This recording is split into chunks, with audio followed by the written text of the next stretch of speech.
नमस्ते एवरीवन, स्वागत है आप सभी का आपके अपने educational platform the content cloud पर।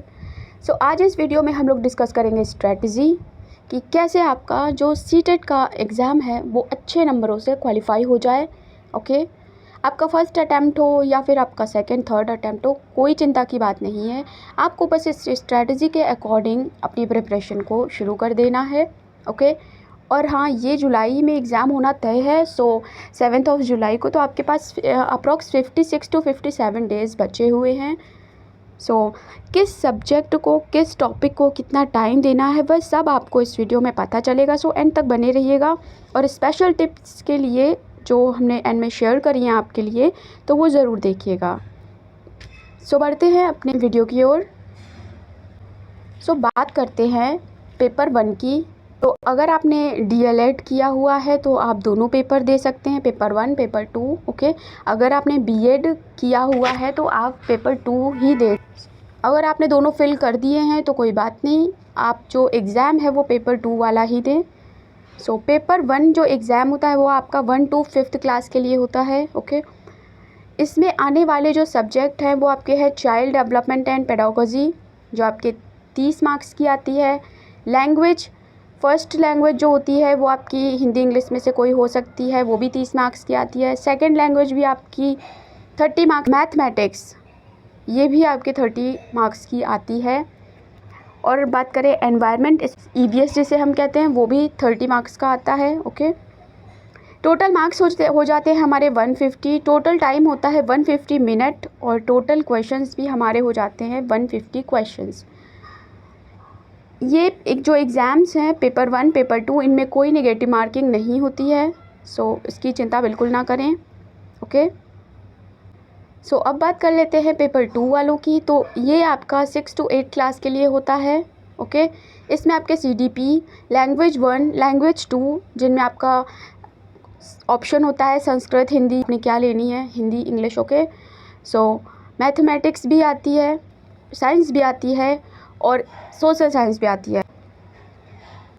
अगर आपने सोशल साइंस अपने ऑप्शनल सब्जेक्ट में लिया है तो आपको 60 जो क्वेश्चन है वो इसके देखने को मिलेंगे। अगर आपने इसे ऑप्शनल में लिया है तो आपको 60 क्वेश्चंस इसे देखने में मिलेंगे। ठीक है। नेक्स्ट हम लोग बात कर लेते हैं golden steps to crack any exam. क्या पढ़ें, कितना और कहाँ से पढ़ें, ये भी इम्पॉर्टेंट है। और थर्ड जो इम्पॉर्टेंट सब स्टेप है आपकी, वो है जो पढ़ा है उसे प्रैक्टिस करें। पहले स्टेप की बात करें कि क्या पढ़ें, तो उसमें आपका आ जाएगा, आपको सिलेबस का पता होना चाहिए। ठीक, आपके जो एग्ज़ाम है उसमें क्या पूछा जा रहा है, उसके प्रीवियस ईयर जो क्वेश्चंस पे हैं उन पर एक नज़र देख लें कि इस टॉपिक से ये क्वेश्चंस ज़्यादा पूछे गए हैं, तो हमें इस टॉपिक को ज़्यादा ध्यान देना चाहिए। ओके, किसी भी एग्ज़ाम का आपको पैटर्न और सिलेबस पता होना चाहिए। ठीक है, कि कितने क्वेश्चन आएंगे, किस टॉपिक से ज़्यादा आएंगे, प्रीवियस ईयर्स में क्या पूछे गए हैं। नेक्स्ट आता है कितना और कहाँ से पढ़ें। आपके पास कई सारे ऑप्शन आ जाते हैं पढ़ने के। ओके, सबसे पहले तो बात कर लेते हैं बुक की। तो बुक आपका एक वास्ट प्रोसेस है।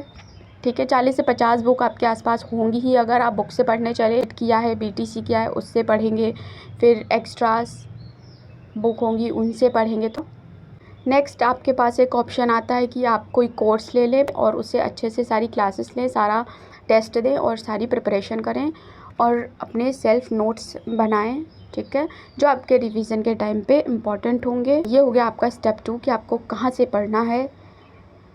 यहाँ पे एक बात ऐड करना चाहेंगे कि आप ना जगह जगह से ना पढ़ें, जितना पढ़ें वो एक पर्टिकुलर जगह फिक्स कर लें कि हमें इन सर से, इन मैम से ही पढ़ना है।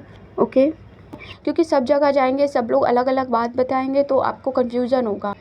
नेक्स्ट स्टेप आती है स्टेप 3 कि आपको प्रीवियस ईयर क्वेश्चंस ज़रूर सॉल्व करने हैं। चैनल पर अवेलेबल सीटेट की प्लेलिस्ट देखना ना भूलें for previous year questions and practice questions. Okay, वो आपको आपके एग्ज़ाम में हेल्प करेंगे। मॉक टेस्ट की बात करें तो मॉक टेस्ट लगाना बहुत ज़रूरी है, क्योंकि मॉक टेस्ट ही ऐसा होता है कि आपको आपकी क्या प्रिपरेशन का लेवल है यह आपका बताता है। तो जिस मोड में एग्ज़ाम होना है आप प्रैक्टिस भी उसी मोड में करेंगे। जैसे कि आपका एग्ज़ाम ऑफलाइन होना है तो आपको डेफिनेटली जो आपकी प्रैक्टिस है वो ऑफलाइन करनी है। 15 मिनट पहले ही पेपर को आपको ख़त्म कर देना है आपका, और प्रैक्टिस में भी आपको 15 मिनट पहले फिनिश कर देना है क्वेश्चन पेपर, जिससे कि आपको बाद में OMR फिल करने का टाइम मिल जाए। ठीक है। लैंग्वेज 1 और लैंग्वेज 2 का खास ख्याल रखना है कि आपने क्या लैंग्वेज 1 फिल करी है, क्या लैंग्वेज 2 फिल करी है। सो आपको अच्छे से पता होना चाहिए, क्योंकि ये कन्फ्यूज़न हो जाता है। आप उसी हिसाब से अपनी प्रेपरेशन भी करो। रिवीजन जो भी आपने पेड कोचिंग के थ्रू या बुक्स से पढ़कर जो भी आपने रिवीजन के लिए नोट्स तैयार करे हैं, उनका रिवीजन मस्ट है, आप उसे ज़रूर करिए।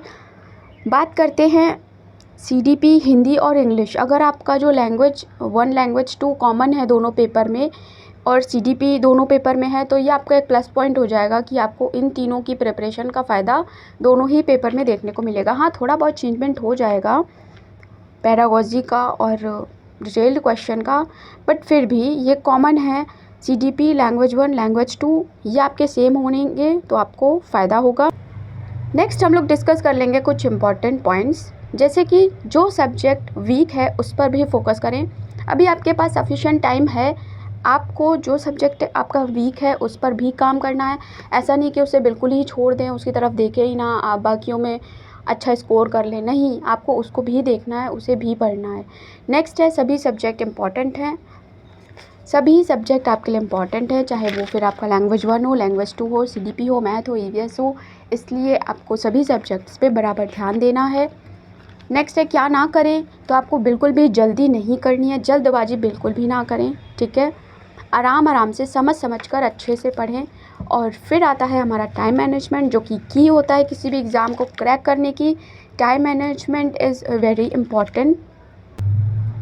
सो आपको कितनी देर सेल्फ स्टडी करनी है, कितनी देर पढ़ना है, कितनी देर रिवाइज़ करना है, कब क्या करना है, time management is very important. So time management का खास ख्याल रखता है आपका कि टेंशन ना लें। जी, टेंशन बिल्कुल भी ना लें। टेंशन लेने से कुछ नहीं होता। टेंशन लेने से सिर्फ़ और सिर्फ आपके टाइम वेस्ट होता है और कुछ भी नहीं।